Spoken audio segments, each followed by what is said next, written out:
Alhamdulillah, ashhadu an la ilaha illallah wahdahu la sharika lah, wa ashhadu anna Muhammadan abduhu wa rasuluhu, amma ba'du. Taïb, la dernière fois, on avait pris le hadith du descriptif de l'wudu du Nabi sallallahu alayhi wa sallam. En cela, on a pris le hadith sur an-niyat, les intentions dans les actes. Il y a un petit détail que l'auteur n'a pas cité, qui serait bien le citer, important, vis-à-vis de at-tahara, la purification, avant de rentrer dans un des hadiths qu'on va prendre aujourd'hui, si on a le temps, parce que je vais en prendre 3. Mais il y a une petite remarque à faire d'abord. Attendez, qu'est-ce qu'on va la faire maintenant?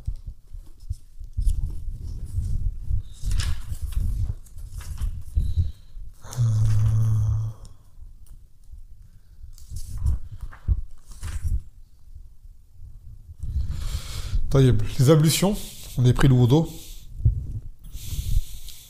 le hadith de l'wudu, et on n'avait pas parlé de ce wudu avec quoi on le fait. Avec quoi on le fait? De l'eau pure. C'est quoi de l'eau pure? T'as déjà fait un cours sur ça? L'eau de la mer, je me rappelle. L'eau de la mer, c'est pur. L'eau de la rivière. L'eau pure, mais pas. C'est purifiante. Pas qui n'est pas souillée avec l'eau. De l'eau purifiante. Ça, on appelle ça tahur. Ma tahur. Wa qala ta'ala wa anzalna minas samaa'i ma'an tahura. Nous avons fait descendre du ciel une eau purifiante. La pluie, entre autres. Et il y a une différence entre tahir et tahur. Tahir, c'est quelque chose qui est pur. C'est-à-dire que ce n'est pas une najasa, ce n'est pas une impureté. Maintenant, comme l'a précisé le terme plus précis, c'était par Abdoulaye, c'est purifiante. Tahour, parce que quelque chose peut être pur, mais ne purifie pas autre. Mathalan, ça là, c'est une impureté? L'oasis là, c'est pur. Ah, c'est oui, c'est pur. Tu peux faire des ablutions avec? Non. Non. Bon, allez, comme ça. C'est pas tahour. C'est tahir, mais c'est pas tahour. D'accord? Ce n'est plus de l'eau. C'est du jus. Mais c'est pur. On peut en consommer. Mais on ne peut pas se purifier avec.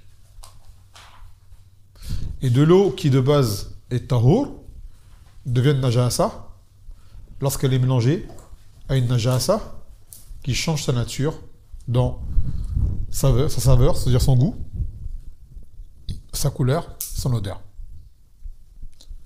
D'accord? Si une najasa tombe dans de l'eau, à en altérer son odeur, sa couleur ou son goût, alors cette eau devient elle-même najasa. Même si en apparence elle est claire et limpide, ça ne veut pas dire qu'elle est pure. Par contre, maintenant, si une chose pure se mélange à elle et change également ces 3 aspects, alors elle devient pure et non purifiante. Par exemple, de l'eau pure, tu mets dedans du sirop de grenadine. Elle devient rouge et sucrée. Elle est pure, mais elle n'est plus purifiante. Ce n'est plus de l'eau en soi, maintenant c'est du sirop. Tu mets du café. C'est avec de l'eau que tu fais le café. Une fois que tu as mis le café, tu as fait tout. L'eau, c'est plus de l'eau, c'est du café.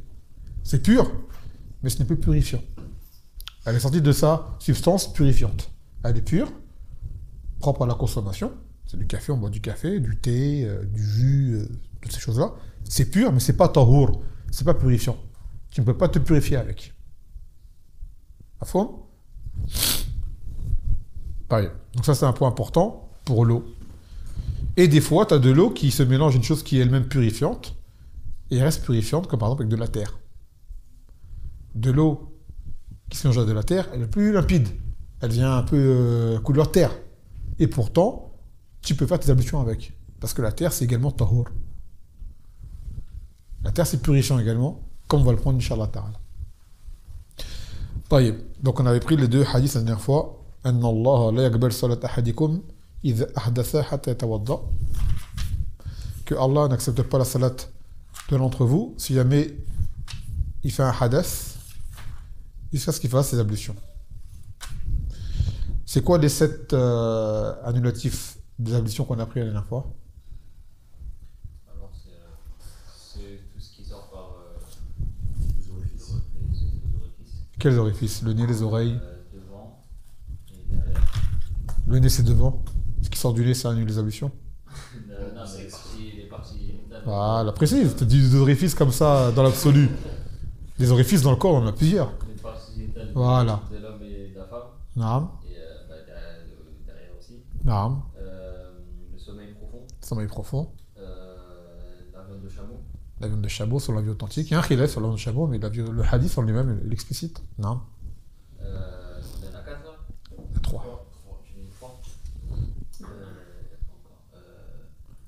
Si on touche notre sexe, Naam. poireau, Toucher les parties génitales de poireau. directement. Sans condition, que ce soit involontairement, volontairement, par plaisir, sans plaisir. Dès que tu touches ta partie génitale, ça annule les ablutions. Et certains, l'avis de certains savants, même toucher les parties, l'anus également, ça rentre dedans, et toucher autrui. Ah oui, de l'autre.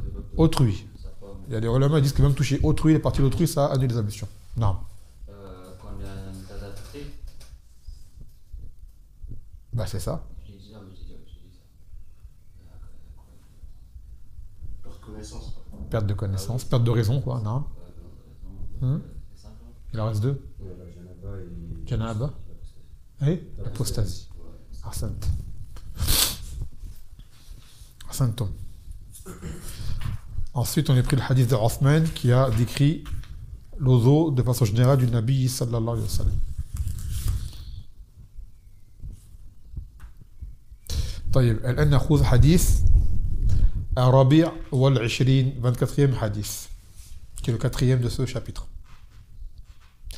عن عمر بن الخطاب رضي الله عنه قال قال النبي صلى الله عليه وسلم ما منكم من أحد يتوضأ في يبلغ أو فيسبغ الوضوء ثم يقول أشهد أن لا إله إلا الله وأن محمدا عبد الله ورسوله إلا فتحت له أبواب الجنة 8 يدخل من أيها شاء رواه مسلم. Selon Omar ibn Khattab radiyallahu anhu, il a dit que le Nabi sallallahu alayhi wa sallam a dit qu'il n'y a pas une personne qui accomplit correctement, parfaitement ses ablutions, du début à la fin, puis à la fin il dit Ashhadu an la ilaha illallah wa anna Muhammadan abdullah wa rasuluhu, sans que ne lui soient ouvertes les 8 portes du Jannah, il rentre par celle qu'il souhaite, rapporté par Muslim. En même temps, ça me rappelle une petite précision. J'ai oublié de dire par rapport à le début également, l'ozo, c'est recommandé de faire la basmala. De dire Bismillah ar-Rahman ar-Rahim quand tu commences les ablutions. D'accord, c'est le sunna de le faire. Si tu le fais pas, ça n'a pas d'impact sur tes ablutions. Il y a un hadith qui est venu, mais il est faible.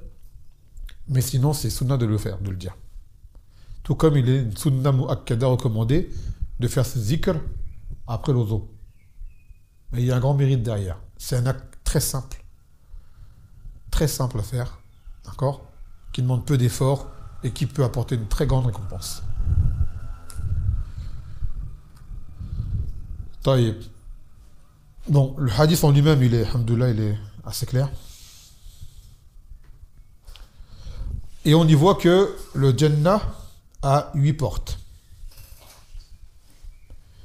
Et dans la Sunna, ces portes ont été désignées. Il y a la porte de la salat. Il y a les gens qui accomplissent la salat entreront au Jannah par la porte des gens de la salat. Il y a la porte du djihad. Il y a la porte du siyam. Et le siyam, il s'appelle Rayyan. Vous voyez, Rayyan, c'est le nom de la porte du paradis des gens du Siyam. Il y a la porte de la Sadaqa. Tout ça, c'est pour les gens qui étaient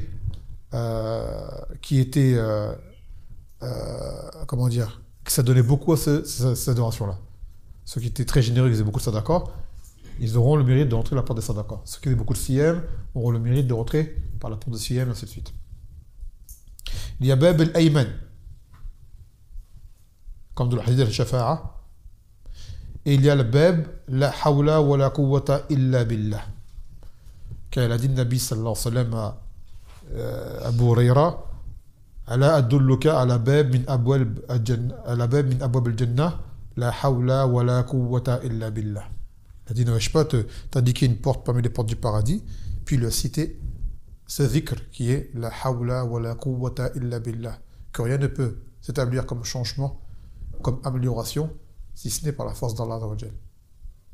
Nul n'est capable d'accomplir quoi que ce soit, si ce n'est par la force d'Allah. Et ça, seuls les musulmans s'en rappellent. Les gens, eux, ils s'imaginent que ce qu'ils ont obtenu est le fruit de leur travail. On dit, ce sont des causes que tu as entreprises. Mais qui t'a permis d'entreprendre ces causes? C'est Allah. Tu vois, c'est Allah qui te l'a permis. Car il y a des gens, ces causes-là, ils ont pu les entreprendre, ils n'ont pas pu. Ils ont peut-être pu faire mieux que toi encore. Et Allah, d'accord, que non, eux, ils n'auront pas ces causes-là. D'accord? Donc quand tu entends des gens te dire, moi, j'ai bâti un empire de mes mains, ainsi de suite, on dit, ces mains, qui t'a donné ces mains pour que tu fasses ton empire? C'est Allah. Tu as des gens, ils n'ont pas de mains. Donc tu n'es pas meilleur qu'autrui. C'est juste que Allah t'a donné à toi des capacités pour y arriver. Sans quoi, tu n'as aucun mérite, en réalité. Et ne crois pas que tu es meilleur qu'autrui. Il y a autrui, c'est juste qu'Allah n'aura pas qadar d'arriver à ce niveau, mais si Allah avait voulu, peut-être qu'il serait arrivé à un niveau plus haut que toi encore. Donc, ça apporte le sentiment d'humilité et de modestie, de savoir que, en réalité, nous n'avons aucun mérite, si ce n'est le fait d'avoir fourni un effort dans les asbab, et ces asbab, c'est Allah qui nous les a facilités.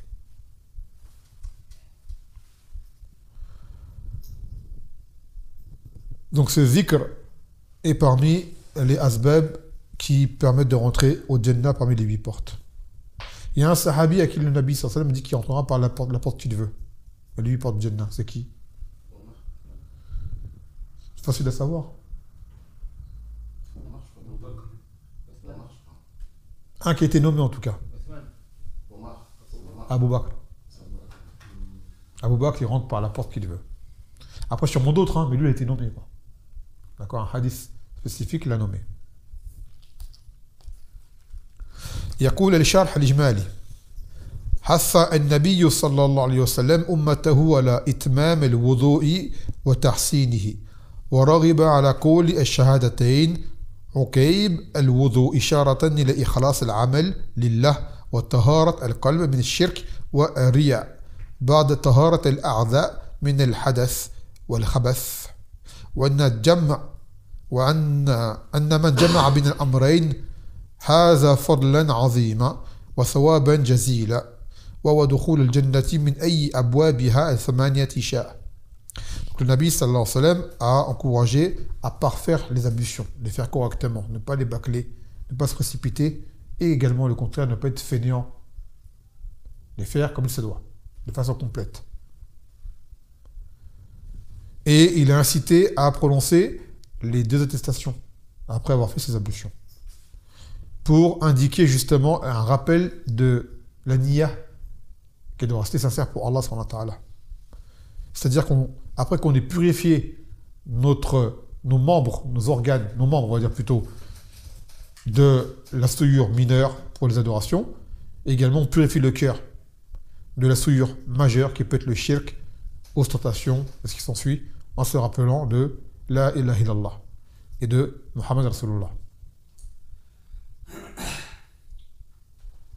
Et que celui qui aura joint entre les deux, c'est-à-dire qui a purifié ses membres, mais également aura purifié son cœur avant cela, alors lui, il aura le grand mérite de pouvoir entrer au Jannah par les 8 portes.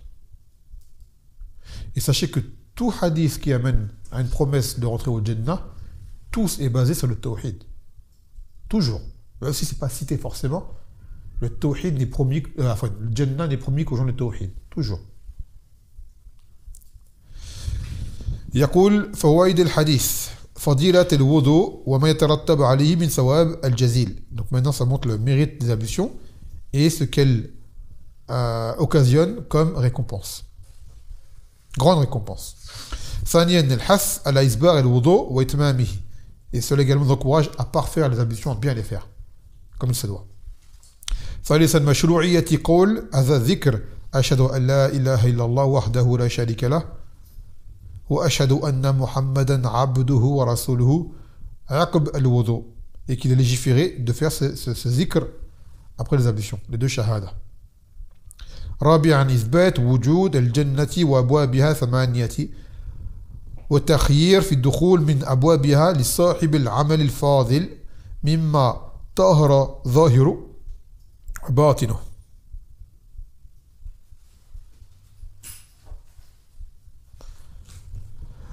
Ce qui montre que le Jannah existe et que le Jannah a 8 portes. Et le Nar, combien il a de portes? 7. Le feu en a 7 et le Jannah en a 8. C'est ce qui nous est cité dans la Sunna et dans le Coran. Dans le Coran, Allah dit Wala sabatu abwab likuli babin minhum juz'un maqsoum, par rapport au Nar. Et que chaque personne qui se sera adonné grandement à un acte d'adoration aura une porte consacrée à cet acte. Comme le siyam, sadaqa, salat, ce qui s'ensuit. Et donc, plus tu feras d'actes, et plus tu auras de choix de rentrer dans les portes qui te conviennent. Inch'Allah ta'ala. خامسا أن إسباغ الوضوء والإتيان بعده بهذا الذكر من أسباب دخول الجنة. Et que bien parfaire les ablutions, puis citer, évoquer ce dhikr après, est une cause d'entrée au Jannah. سادسا إثبات البعث والجزاء بعد الموت. Et cela affirme également la résurrection et la rétribution après la mort. Bonne ou mauvaise en fonction des œuvres que tu auras accomplies en ce bas monde. نعم هذا كان الحديث الرابع والعشرين. ثم الحديث الخامس والعشرون. 25e hadith qui est al-mas ala al-khuffayn, qui est essuyé sur les pantoufles. À la base des khouf, vous connaissez, c'est comme des chaussettes en cuir. D'accord? C'est comme des chaussettes, comme des pantoufles en cuir qui montent au-dessus des chevilles.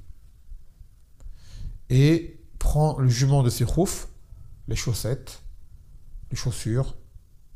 D'accord? Et il faut qu'il y ait une certaine épaisseur. Par exemple, les chaussettes trop fines, ça ne rentre pas dedans. Parce qu'elles sont trop fines. Il faut que ce soit une chose vraiment qui prenne ton pied. Parce que dans une version d'un hadith, il a dit tassakhin. Il a dit Nabi sallam tassakhin. Tassakhin, c'est une chose qui réchauffe le pied. Donc les chaussettes, d'accord, les chaussures, ce qui s'ensuit, ça rentre dedans. يقول عن جرير قال رأيت رسول الله صلى الله عليه وسلم بال ثم توضأ ومسح على خفيه متفق عليه. Donc Jarir, il dit qu'il a vu le Nabi sallallahu alayhi wa sallam uriner, c'est-à-dire au loin, puis faire ses ablutions, puis essuyer sur ses khouf. Essuyer sur ses khouf, c'est-à-dire qu'il n'a pas lavé ses pieds. Là, il essuyait sur les khouf. On va expliquer le comment. Donc il faut savoir une chose déjà, l'essuyage sur les khouf se fait sur le dessus du pied, pas en dessous. Comme pourrait le laisser entendre la raison. On se dirait sur le dessous c'est sale, pas au-dessus. Et pourtant, le Nabi sallallahu alayhi wa sallam, quand il a fait le mas, c'est au-dessus. Akada.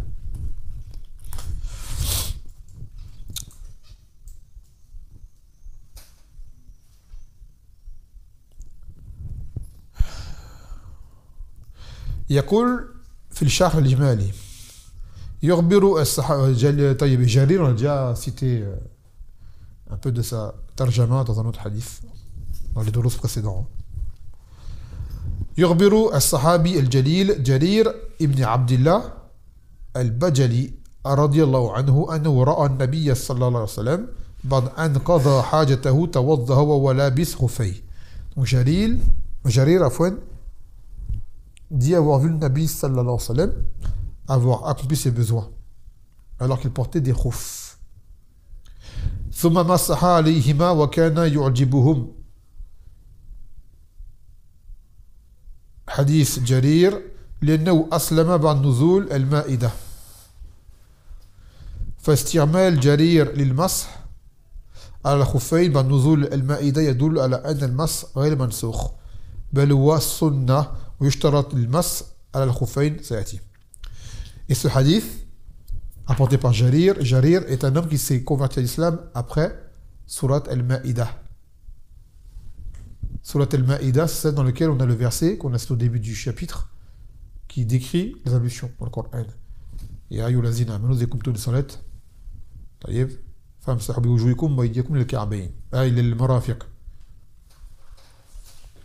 الآية. Donc comme Jarir s'est converti après ce verset et qu'il a cité le hadith des khouf, cela prouve que ce jugement n'est pas abrogé, car certaines personnes ont dit que ça c'était abrogé par le verset du Coran qui dit qu'il faut essuyer les pieds. Et on dit non, parce que Jarir il s'est converti après le Maïda, donc il a eu cet acte après le Maïda, donc ça ne peut pas être abrogé. Ça aurait été avant, ça aurait été discutable, et comme c'est venu après, ce qu'un abrogé, un abrogeant, tu sais comment? Par la date. Laquelle des deux actions s'est faite en premier. Et là, celle-ci s'est faite après la révélation du verset qui cite les ablutions. Donc, le verset d'ablution ne peut pas avoir abrogé ces jugements-là. Donc, il est effectif. Et il dit, maintenant, il y a des conditions pour pouvoir essuyer sur les khouf. أولاً أن يكون حال لبسهما على طهارة من الحدث. Donc, en premier lieu, il faut que tu les aies enfilés en étant en état de purification. Ça veut dire que avant de mettre tes khouf, tes chaussettes ou quoi, tu as fait tes ablutions normales. Tu as lavé tes pieds et tout. Donc quand tu les as enfilés, tu étais pur. On va dire plutôt en état de purification. D'accord, prêt à faire la salade.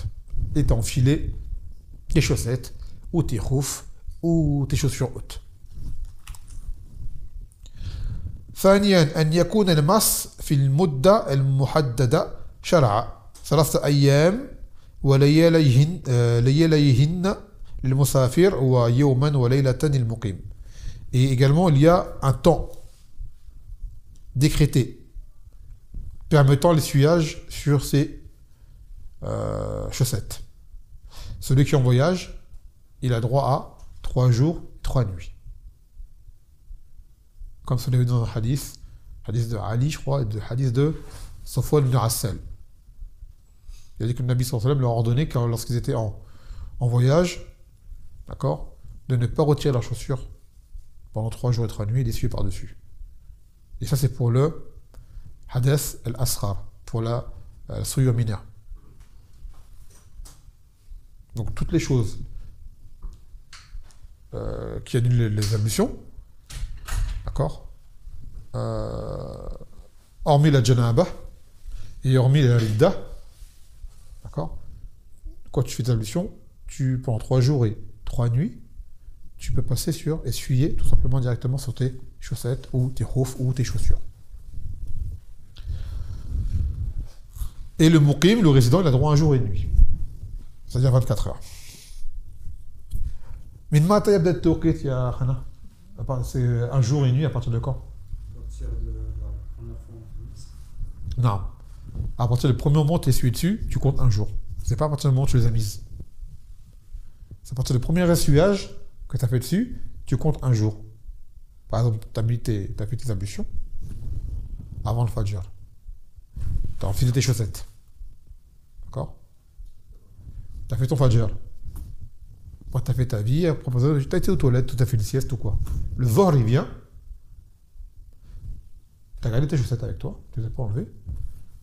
Tu fais tes ablutions, tu es sur tes chaussettes, et de là, tu comptes 1 jour. Ça commence là. D'accord? Ou 3 jours et 3 nuits si tu es en voyage. À partir de là. Parce que souvent, les gens pensent que c'est dès que tu les as mises. Là, c'est à partir Premier masse que tu as fait dessus.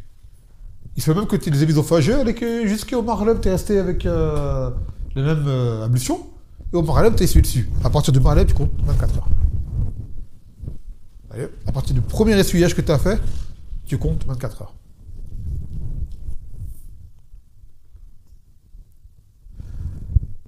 Troisième charte, an yakun al-mas fi al-hadath al-asghar. Et que cet essuyage n'est valable que pour la souillure mineure. Par exemple, quelqu'un il est en janaba, ou une femme elle s'est menstruée ou s'ensuit, non, là il faut enlever. Parce qu'il faut la rousse là. Il faut que tu te laves entièrement. Tu vas pas te laver avec tes chaussettes. Et tes pantoufles, tes chaussures. On t'enlève tout. Parce que l'eau, il faut qu'on touche tout le corps. Par contre, une fois que tu as fait ce lavage, qui lui-même fait office de wudu, là tu peux les mettre. Et tu as droit au même jugement que celui cité au préalable. رابعاً أن يكون الخف ساتراً الكعبين. Et que ce khuf maintenant doit dépasser des chevilles, au-dessus des chevilles. C'est-à-dire les soquettes, ce qui est en dessous des chevilles, c'est pas valable. Parce que le khuf, c'est toujours sur les chevilles. Shar'an. Donc, on y fait une analogie avec les chaussettes et aussi les chaussures. Donc, c'est des chaussures montantes. Sauf si ce sont des chaussures que tu as mis sur des chaussettes. Par exemple, là, tu vois, j'ai mes chaussettes. Par-dessus, j'ai mes chaussures. J'enfile mes chaussettes, par exemple, en étant de purification. Je peux passer sur mes chaussures qui restent sur mes chaussettes, en fait. Je ne suis pas obligé d'enlever mes chaussures et sur mes chaussettes. Non. Je vais passer dessus directement. Car la protection, elle est là, dans le dessous. Tu comprends? Voilà. Par contre, j'aurais des chaussures seules sans chaussettes? Non. Pas le droit. Ou j'aurais des chaussures basses, là, comme ça, avec des soquettes basses? Non. C'est pas valable. Faut qu'il y ait forcément quelque chose qui recouvre la cheville. طيب يقول فوائد الحديث مشروعية المسح على الخفين والصلاة فيهما هو جائز سفرا وحضرا لحاجة أو لغيرها qu'il est légiféré d'essuyer sur les khuffayn et d'y accomplir la salat tout en étant revêtu de ses khuf ou de ses chaussettes ou de ses chaussures. Cela est permis en voyage ou en tant que résident pour un besoin ou autre. C'est permis. Et c'est même une facilité. Ce sont les pays où il fait froid. C'est une grande facilité de la religion. D'accord? Surtout pour les gens qui sont en activité continue, ils n'ont pas vraiment l'occasion d'enlever leurs chaussures, ainsi de suite. Il faut faire la salat. Et encore plus en déplacement quand on est en voyage. C'est une grande facilité pour nous. Tout comme il est sunnah de faire salat dans les chaussures. Tant que ça ne porte pas un plus grand mal. Bien sûr, c'est important. Bah, pas que tes chaussures là au masjid. Tu vas te faire insulter par les gens. Grave. Tu vas faire plus de mal que de bien. Ne le fais pas. Mais là-bas, c'est sunnah de le faire. Avec une condition. Pas d'impureté dessus. Exactement. Vérifier qu'il n'y a rien de comme saleté ou impureté dessus. Taban. ثالثا أن المسح على الخفين يجوز سواء كان صالحا أو مخلوقا لعموم الحديث.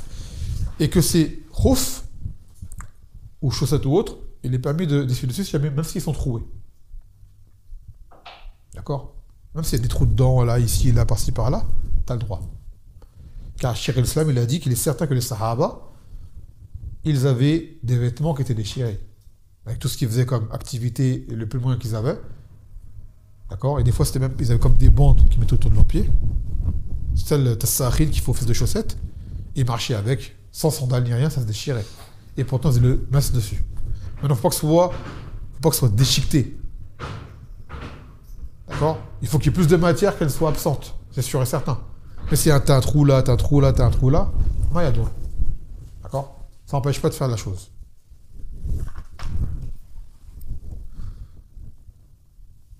خامسا أن الخارج من السبيلين كالبول ناقض الوضوء. Et cela montre également que ce qui sort des orifices, c'est-à-dire des parties génitales,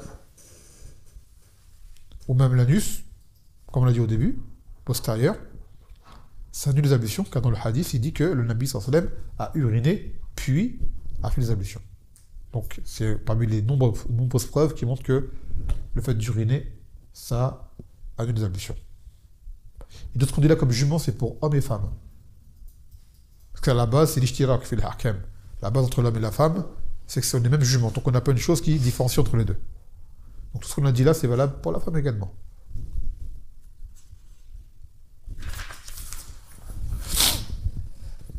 طيب ونكمل بهذا الحديث السادس والعشرين 26e hadith qui est Sifat al-tayammum. Comment faire le tayammum? Ce qu'on appelle ablution sèche, sans eau. يقول عن عمار بن ياسر قال بعثني رسول الله صلى الله عليه وسلم في حاجة فأجنبت فلم أجد الماء فتمرغت في الصعيد كما تمرغ الدابة ثم أتيت النبي صلى الله عليه وسلم فذكرت ذلك له فقال إنما كان يكفيك أن تقول بيديك هكذا ثم ضرب بيديه الأرض ضربة واحدة ثم مسح الشمال نعم الشمال على اليمين ظاهر كفيه ووجهه متفق عليه. Donc Ammar ibn Yasir, il dit que le Nabi sallallahu alayhi wa sallam l'a envoyé pour un besoin. Sûrement une délégation ou un bataillon. Et qu'il a été en état d'impureté majeure. Il a dit Ajnabtu. D'accord? Sûrement qu'il a dû faire un rêve ou quelque chose. Et qu'il n'y avait pas d'eau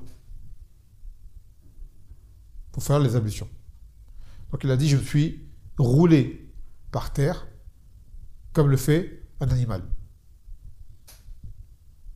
Puis, je me suis rendu auprès du Nabi sallallahu alayhi wa sallam et je lui ai cité cela. De quelle façon j'ai fait mes ablutions sèches. C'est-à-dire qu'il connaissait le jument de base, mais il ne savait pas comment on faisait en fait. Donc de lui-même, il a fait comme il pensait faire. D'accord? Il a dit, le Nabi sallallahu alayhi wa sallam, il te suffisait de faire comme ça. Et avec ses deux mains, il a frappé le sol. Voilà. Voyez. Ensuite, il a essuyé sa main gauche sur sa main droite.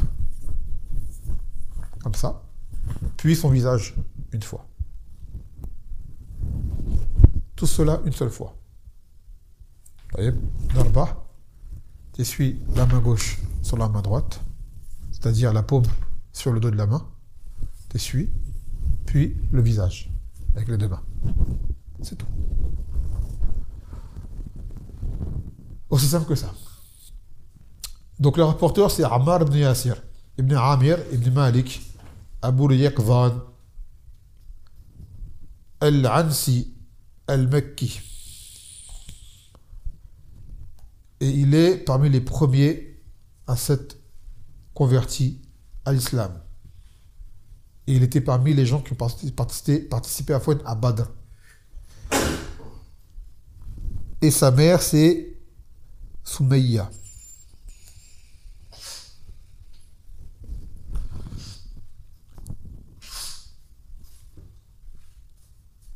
Et Ibn Mas'ud, il a dit que les premiers à avoir fait apparaître leur islam sont 7. Le messager d'Allah sallallahu alayhi wa sallam. Ça c'est à Mecca tout début. Abu Bakr et Ammar. Puis également sa mère, Soumeya. Et Suhaib et Bilal ou Al-Miqdad. Il a dit le messager d'Allah, lui, il était protégé par son oncle Abu Talib. Donc personne ne pouvait le toucher. Abu Bakr était protégé par son peuple, car il avait un trou auprès de son peuple. Quant aux autres, ils ont été torturés pour délaisser leur religion. D'accord? Et faire prononcer des paroles de koufr. Et c'est une chose qui leur a été permise car ils étaient en situation de contrainte. Ils ont dit tous, on fait entendre aux mouchidékos ce qu'ils veulent entendre, à part un, Bilal. C'est le seul qui n'a pas capitulé. Il était permis à ce moment-là, mais il n'a pas capitulé. Il leur mettait sur eux des armures de fer en métal, ils les étalaient sous le soleil. Soleil de Mecca. Qui a dit été à Mecca? Personne? T'as été à Mecca, et toi aussi. Quand t'as été, il faisait quel temps? C'est pas chaud. Il faisait pas chaud. Non, mais après, on sera en hiver. Voilà, retourne-y en été. Zor. D'accord? Vas-y, va au soleil de Mecca. D'accord, Zor. Et tu verras. Et ben dis-toi que ces gens-là ont été pris, ont été revêtus de vêtements de fer. C'est que le fer, c'est conducteur de la chaleur. Puis, étalés au soleil. Tu vois? Et Bilal a été mis sous un rocher. Et malgré tout, il disait Ahad, Ahad. Ahad, Ahad. Et regardez comme on rappelle souvent, après ces gens-là, est-ce qu'ils ont dit, ouais, pourquoi vous le faites ça? En plus, on est comme vous, on est des Korachites, on est d'ici, on est natifs de Koresh. On est là. Non. Ils ont été éprouvés. Ils ont souffert. D'accord? Et pourquoi? Fillah Azawajal. Regardez l'épreuve qu'ils ont eue. Là, c'était une épreuve physique. C'était physique. Sans compter les autres preuves également. Derrière qu'il y a eu, ils ont été boycottés, ils ont été... ce qui s'en suit. Mais là, c'est parce qu'ils est-ce qu'ils sont plaints? Est-ce qu'ils ont protesté? Ils ont subi, ils ont patienté. Aujourd'hui, on nous fait... Je ne sais même pas si ça existerait sur une échelle, ce qu'on subit. Un deuxième. 1% de ça. Hein? Et on se plaint, on pleurniche. Comme je disais l'autre jour, islamophobie, islamophobie. Tu vois. Et aujourd'hui, on ne te torture pas. Hein? Ils viennent te frapper ici, les koufars. Ils te frappent. Les koufars, ils te frappent pour l'islam. Oui, bon, certains, ils ont été agressés, mais c'est vraiment un truc... c'était fait de façon, on va dire, illégale, même par rapport aux lois. Ceux qui ont fait ça, si on les attrape, sont censés avoir une peine. Là, c'est... Korachites, ils ne sont pas cachés. C'est comme si demain, Macron, il vient t'attraper et il te torture. Tu peux rien lui dire. Tu vois ce que ça veut dire? C'est pas ça qui se passe en France. En France, c'est des individus comme ça qui font ça d'eux-mêmes, mais en réalité, ils n'ont pas le droit de le faire. T'es censé avoir des droits. T'es censé. Donc, il y a quelques agressions qui se passent. Ça arrive. Mais t'as des gens qui ne sont pas musulmans, ils sont agressés plus que les musulmans, de toute façon. Donc, c'est pas vraiment... Voilà, quoi. Quoi qu'il en soit. Est-ce que le pays en lui-même, les autorités du pays, viennent et te torturent? Ils t'empêchent de faire salat?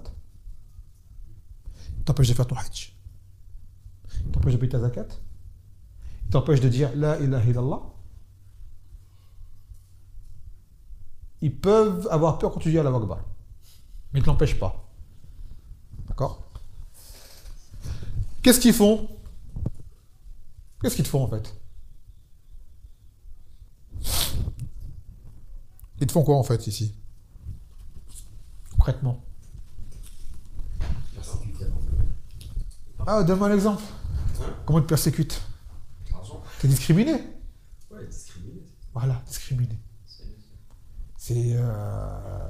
toi, bah non, tu ne seras pas avocate avec ton voile. Par exemple. Toi, tu ne seras pas juge avec la barbe. Toi, tu ne feras pas la salade pendant les cours. Toi, ceci, toi, cela. Juste, on te dit, tu ne feras pas ça. Mais si tu le fais, qu'est-ce qui t'arrive? Tu vas en prison? Non, rien. T'arrives rien du tout. Juste, bah, on t'expulse, quoi. On t'est renvoyé. C'est tout. Est-ce que c'est comparable par rapport à ce que ces gens-là, ils ont vécu? Et pourtant, qu'est-ce qu'on pleure?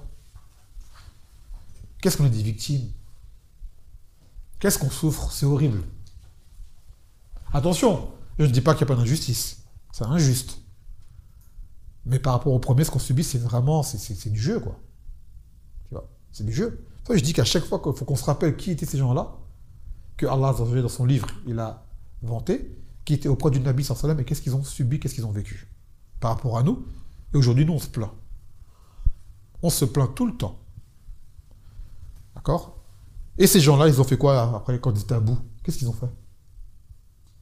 Ils ont fait une association pour la défense des droits des musulmans à Mecca. Hein? Ils ont fait un organisme pour défendre les droits des musulmans de Mecca. Ils ont fait quoi? Ils sont partis. C'est aussi simple que ça. Ils sont partis. Ils ont dit ici on peut pas. On n'a pas la force. Pourtant on est chez nous. Hein.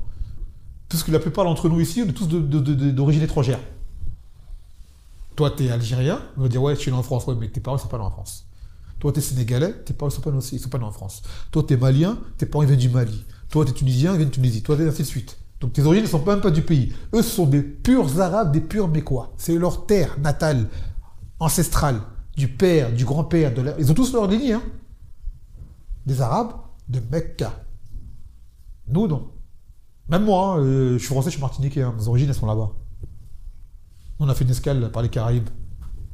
Mes origines, elles ne sont pas françaises. Je suis français, mais mes origines, elles ne sont pas françaises. Tu vois, ça veut dire. Et même pour eux, un peu français, moi, je suis une contrefaçon, je n'ai pas un vrai français. Français sur les papiers. Même mon apparence, mon aspect, c'est pas celui d'un français. Alors, quand tu vois mon nom sur les papiers, je ne vais pas le dire ici, j'ai pas que les gens sachent mon nom. C'est un nom français. Quand j'arrive, tu vois, il ne s'attend pas à ça. Tu vois, ça veut dire. De base, ça ne s'attend pas à voir un noir, et encore moins un barbu en camis. Tu vois. Mais monsieur a écrit, oui, il a écrit, c'est moi. Ah, d'accord. Des fois, tu as même envie de dire aux gens, attention, je vais venir, je suis comme ça, n'ayez pas peur quand vous allez me voir. Parce qu'ils ne s'y attendent pas, tu vois.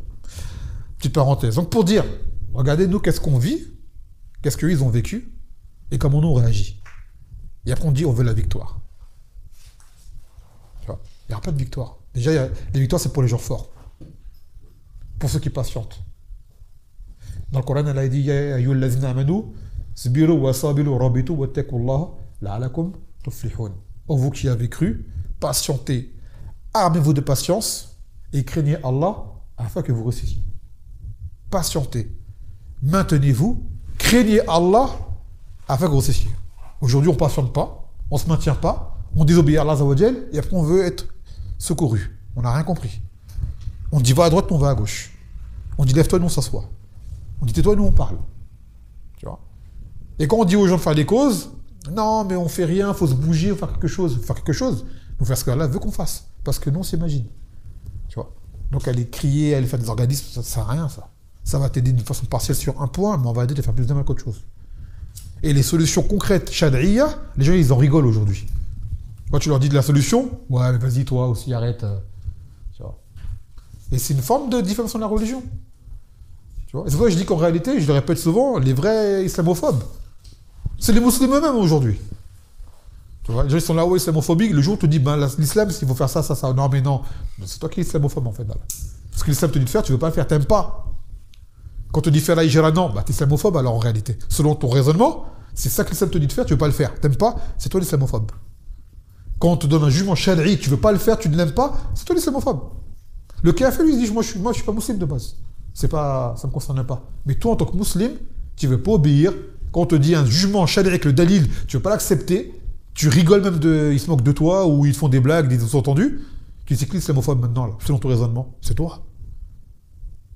Et à l'époque du Nabi sallam, tu aurais été considéré comme un munafiq. Il y a un homme, le Nabi sallam, lui a juste dit, mange avec ta main droite. Il dit, je peux pas. Il a dit, mastatart. Il n'a plus. Juste, je ne peux pas. Imagine-toi, nous, qu'est-ce qu'on aura aujourd'hui? Fais ça. Moi, je n'ai pas envie. Fais ça. Moi, non, mais vas-y, toi aussi. Imagine. Ah, mais vas-y, il n'y a pas que ça. Et pourtant, l'islam est simple. Hein. Allah Azza wa Jal, dans le Coran, nous a tout dit ce qu'il fallait faire. On a la vie du Nabi, des Sahaba. On n'a rien inventé à faire de plus. Et pourtant, quand tu proposes aux gens des solutions, les savants, ils parlent, ils se font descendre par les gens. Vous êtes des traîtres, vous êtes des malades, des employés des sionistes, vous êtes des ci, des cela. Non. Vous donnez une solution concrète. Et si on l'applique en masse, il y aura une solution. Mais comme vous avez un manque de croyance en votre religion, au texte religieux, et vous préférez voir ce qu'il y a devant vos yeux, et bien ce qui arrive, ben, c'est la défaite, et on tourne en rond. Voire pire, on va en arrière. N'importe tourne en rond, on va en arrière. Et regardez par exemple la mère de Ammar, Soumayya, elle a été tuée. C'est la première shahid dans l'islam. Première martyre. Elle a été tuée. D'accord? Je crois que c'est Abu Jahl. Hein, c'est Abu Jahl ou Abu Lahab? Je crois que c'est Abu Jahl. Il lui a planté une lance dans son vagin. T'imagines?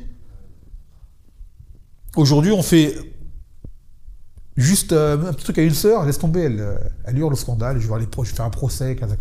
Elle s'est fait tuer. Qu'est-ce qui est prêt à mourir comme ça aujourd'hui pour dire la ilaha illallah? Pas pour ton travail, hein. Pas pour avoir ton diplôme, hein. Pas pour... non, pour la ilaha illallah. Le prononcer. Personne. Tu vois ce que ça veut dire? Aujourd'hui, quand les gens ils se battent, quand ils disent ouais, c'est pour mon droit de musulman, c'est pas le droit de musulman, c'est pour ton ventre que tu te bats. Parce que tu veux ton salaire à la fin du mois. Tu veux ton diplôme pour travailler. C'est pas pour ordonner Allah que tu fais ça. Pas pour ordonner Allah, c'est pas pour l'islam, c'est un truc de dunya qui est à côté et que ton apparence musulmane t'empêche d'avoir. Mais en réalité, quand il faut se défendre pour Allah, il n'y a personne, il n'y a pas grand monde. Par contre, quand c'est pour aller d'autres choses, de loisirs, de divertissement, là, tout le monde est présent. Tout le monde est présent. Donc en réalité, les gens, ils ne se battent pas pour Allah quand ils font ce genre de choses. Quand ils disent on combat l'islamophobie, vous combattez pour votre dunya, pour avoir un confort dans votre dunya, que vous imaginez être un droit. C'est tout. Abu Jahl, hein? Ah, je sais qu'elle a rien.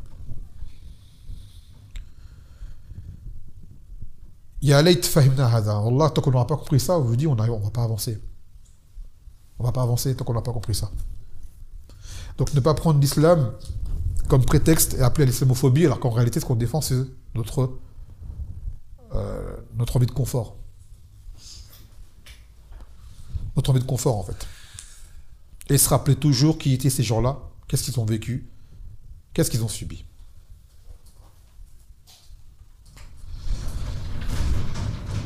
La ilaha illallah. Donc maintenant on revient au hukm du hadith. Et c'est pour ça, quand on voit l'histoire de Soumayya, wallah, on ne peut avoir que un grand respect, principalement pour les sœurs qui sont fermes sur la religion. Déjà, elles sont moins nombreuses que les hommes, de base, à être fermes sur la religion. Les femmes sont plus nombreuses que les hommes, mais les femmes fermes en religion, elles sont moins nombreuses. Tu vois. Et quand tu vois des femmes fermes en religion, tu vois, je parle des sœurs fermes réellement, tu vois, ça veut dire tout en étant, alhamdoulilah, reconnaissent leur place en islam, ce qui s'ensuit, mais en religion, elles s'accrochent, elles se battent, tu vois. On ne peut avoir qu'un profond respect pour ces femmes-là. Quand tu vois une femme comme elle s'habille ici, quand elle s'habille de façon chalée par exemple sur Paris, pour moi, c'est impressionnant. Je me dis, cette femme-là, elle a une force incroyable pour faire ça. Et la plupart des hommes, ils n'arrivent pas à le faire. Et elle, en tant que femme, elle sait les regards qu'il y a, elle sait qu'elle est seule, elle sait qu'elle est faible, et malgré tout, elle s'habille comme un peu, chalerie, et elle fait ce qu'elle a à faire, et elle affronte. Tu vois. C'est un djihad, ça. Tu vois. C'est un djihad. Après, bien sûr, on les encourage à partir, parce que combien de temps tu vas tenir comme ça?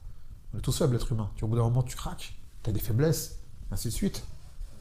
Et pareil, quand on entend des femmes, pareil, qui sont muhajirat, qui sont parties seules et qui tiennent, on ne peut que être impressionné.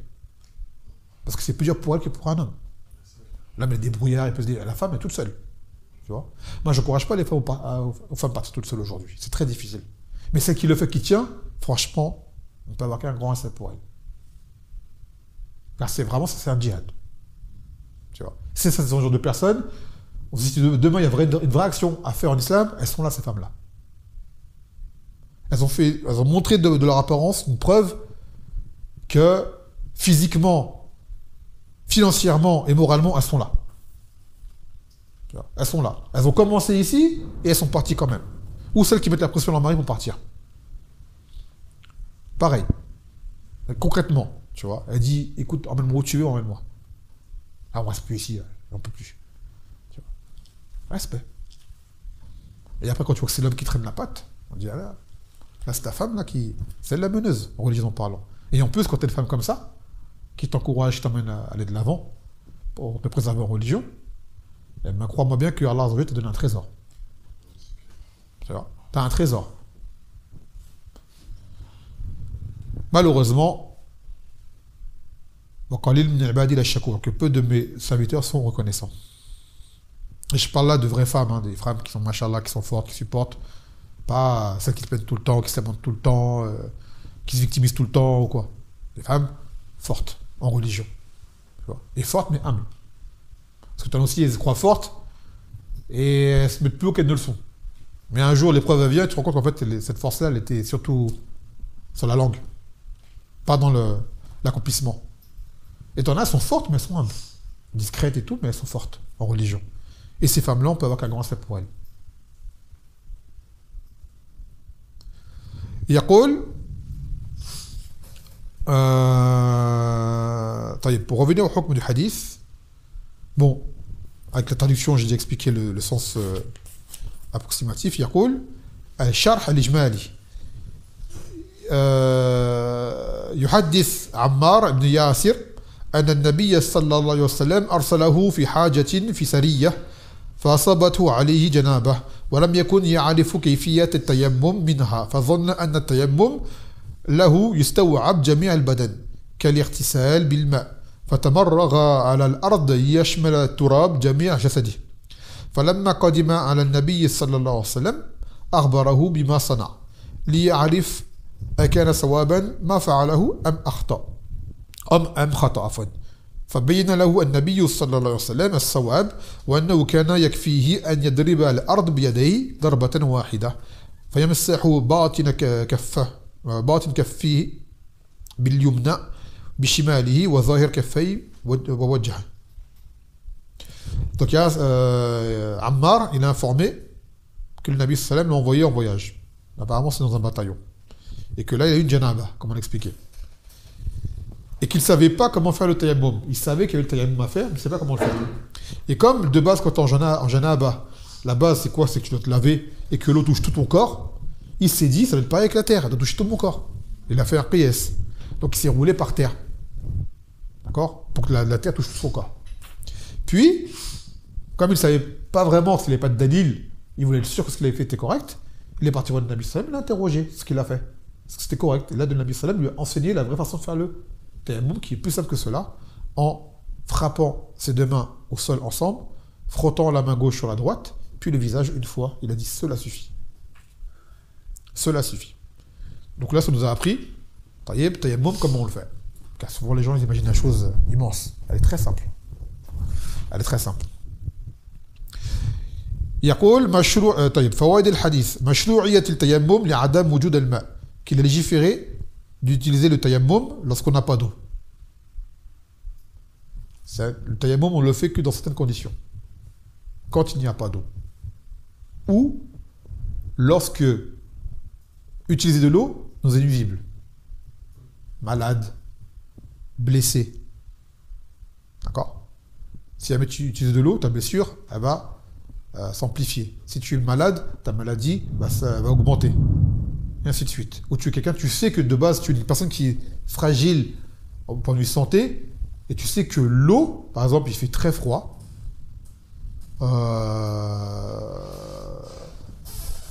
Et que l'eau va te nuire. Tu sais que moi, dès que je fais ça, je tombe malade direct. Donc certaines personnes comme celle-ci, pas quelqu'un qui dit ouais l'eau elle est froide, j'ai peur de tomber malade. Non, si t'as peur, de base, tu utilises l'eau. Non, quelqu'un il sait, à chaque fois qu'il le fait, il tombe malade. C'est connu, c'est chronique chez lui. On dit toi, t'es même. Mais quelqu'un qui dit juste je crains. Ainsi de suite, on dit non, tu restes sur la base que tu es tahammal, tu supportes l'eau. Va faire ton roseau ou va faire ton ghusl.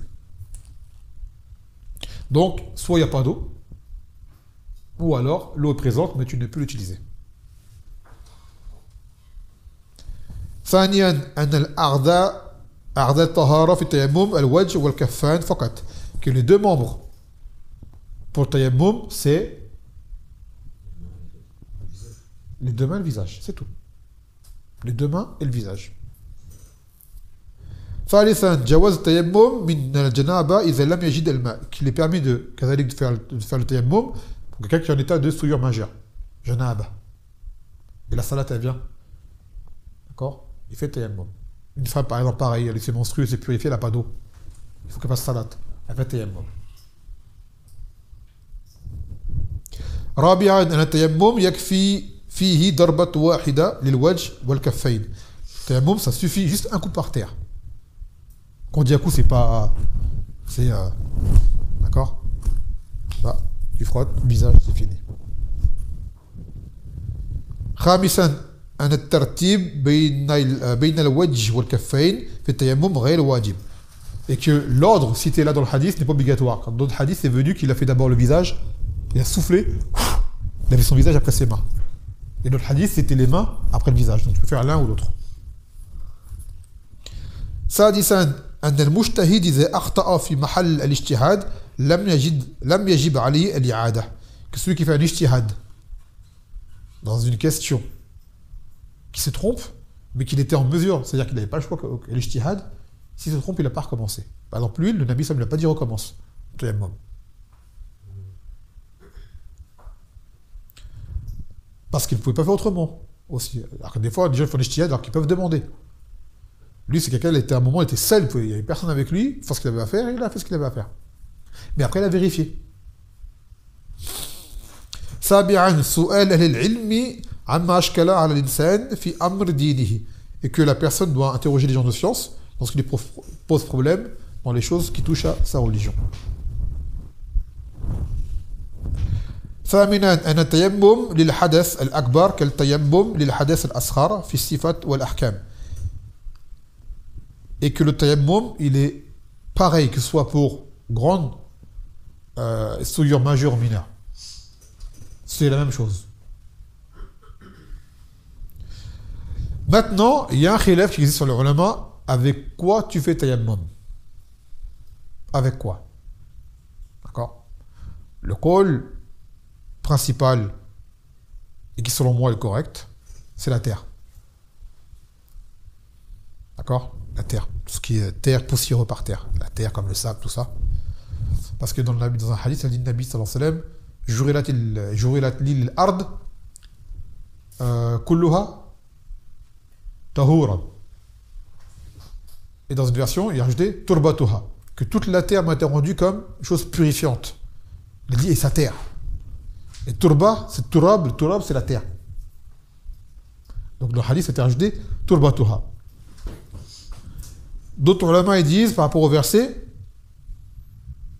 فَلَمْ تَجِدُوا مَاءً فَتَيَمَّمُوا صَعِيدًا طَيِّبًا. Si vous ne trouvez pas d'eau, faites un mot avec tout ce qui est sur terre. Donc tout ce qui est sur terre, ça, le livre, le mur, tout ce qui est sur terre, tayammum. D'accord? Tu peux rien faire. Même ton vêtement, tu touches, tayammum. Tu touches le vélo, tayammum. Tu touches le sol, tayammum. Tu touches le bois, tayammum. D'accord? Et il y a la vie, je ne sais pas sur quoi il se base, de la pierre lisse, qui est très fréquent. Après, j'ai pas fait de recherche. Hein.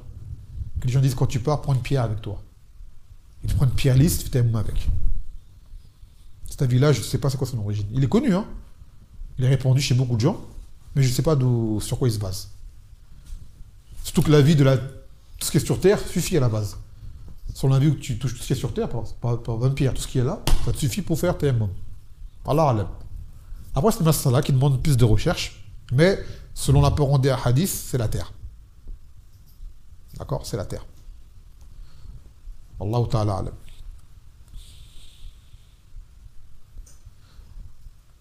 طيب فبهذا انتهينا من هذا الدرس.